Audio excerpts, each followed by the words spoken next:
Chennai GN Shetty சாலையில் தேங்கியுள்ள மழைநீரால் போக்குவரத்து பாதிக்கப்பட்டிருக்கிறது. விவரங்களோடு செய்தியாளர் சுபாஷ் இணைகிறார். அவரோடு பேசலாம். சுபாஷ், எந்த அளவிற்கு அந்த பகுதியில் இப்ப பாதிப்பு ஏற்பட்டிருக்கு? என்ன நடவடிக்கை எடுக்கப்பட்டு வருது துரிதமா? நீங்க பார்க்கலாம், எப்பவுமே மழை பெய்தால் அது 2015 இருக்கட்டும், கடந்த ஆண்டா இருக்கட்டும், அதற்கு இடைப்பட்ட ஆண்டுகளாக இருக்கட்டும், எப்போதெல்லாம் மழை பெய்தோ அப்போதெல்லாம் கடுமழை, இந்த புயல் போன்ற காலகட்டத்தில் அதிகமான மழைப்பொழிவு வரும்பொழுது இந்த ஜிஎன் செட்டி சாலை தண்ணீர் ஃபுல்லாக ஆக்கிரமித்திருக்கும். அதன்படியே இன்றைய தினத்திலும் அவ்வளவு தண்ணீர் தேங்கி இருக்கிறது பார்க்கலாம். முழங்கால் அளவிற்கு தண்ணீர் தேங்கி இருக்கிறதை பொதுமக்கள் அதில் நடந்து வருவதும், வாகனங்கள் அதில் ஊர்ந்து வருவதும், நின்று போன வாகனங்களை பொதுமக்கள் தள்ளி வருவதும் நம்ம காட்சிகளாக பார்க்கலாம். ஒரு ஏரியை இந்த பக்கம் திருப்பி விட்டது போல தண்ணீர் இந்த சாலைகளில் ஆக்கிரமித்திருக்கிறத நம்மால பார்க்க முடியுது. மிகவும் வேதனைக்குரிய ஒரு விஷயமாக இதை பார்க்கிறோம். ஏன்னா ஒவ்வொரு மலைக்கும் இந்த பிரச்சனை இருக்கு. ரொம்ப தூரத்துல இருந்தெல்லாம் தள்ளிட்டு வராங்க. எங்க இருந்து சார் தள்ளிட்டு வரீங்க? 1 கிலோமீட்டர் தள்ளிட்டு வரோம் சார். ஃபுல்லா மழை தண்ணியா இருக்கு. நல்ல மழை தண்ணியா தான் இருக்கு. ரொம்ப கஷ்டப்பட்டு இருக்கேன். என்ன செய்யணும் தெரியல. எங்க இன்னைக்கு ஒர்க் போயிட்டு இருக்கீங்க? ஆமா, ஒர்க் போயிட்டு வரோம். எல்லா இடத்துலையும் தண்ணி தேக்கமா இருக்கு. என்ன செய்யணும் தெரியல. எங்கேயுமே தண்ணி ஃபுல்லாவே இருக்கு. எங்கேயுமே ட்ரை ஆகல. இந்த ரோடு ஃபுல்லா தண்ணியாக தான் இருக்கு. நான் எம்எம்டிலேருந்து வரோம். அங்கேருந்து எம்எம்டி கோயம்பேடு அந்த சைடு ஃபுல்லாக தண்ணி தான். இதே அளவுக்கு தண்ணி. இப்போ அங்கேருந்து அப்படி தான் இருக்கும். ஸோ பொது தண்ணிலாம் ரொம்ப கஷ்டமாக இருக்குது. இப்போ அதெல்லாம்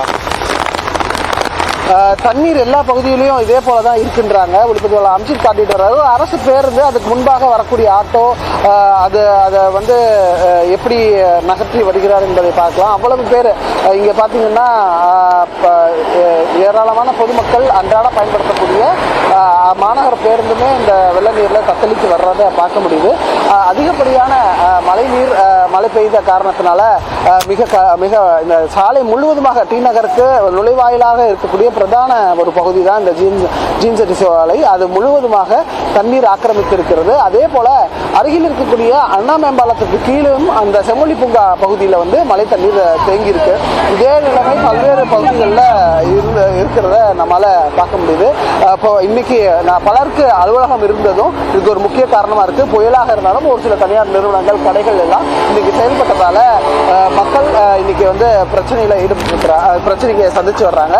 அதிகமான மழைநீர் இந்த பகுதி முழுவதுமாக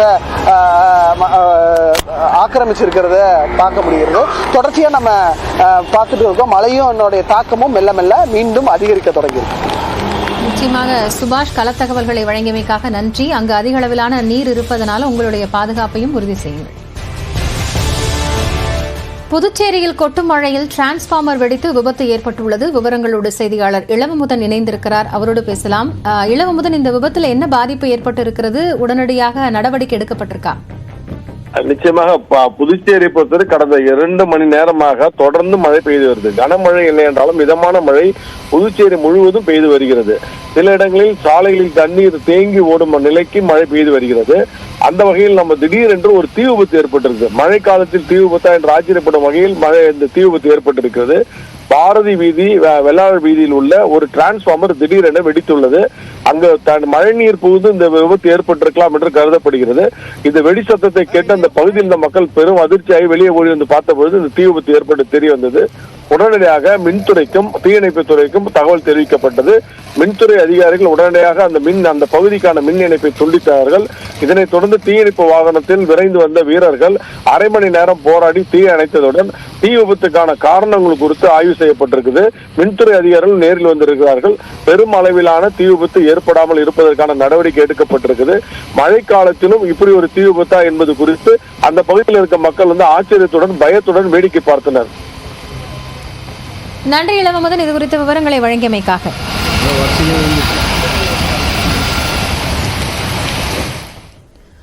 பெஞ்சல் புயல் வேகம், அது பயணிக்கக்கூடிய பாதை, அது குறித்த தொடர் செய்திகளை நாம் பார்த்துக் கொண்டிருக்கிறோம். களத்திலிருந்து செய்தியாளர்களும் இணைந்து வழங்கிக் கொண்டிருக்கிறார்கள். தொடரலாம் ஒரு சிறிய இடைவேளைக்கு பிறகு. கனமழை தொடர்ந்து இடைவிடாமல் பெய்து வருகிறது. சென்னை நகர் முழுவதும்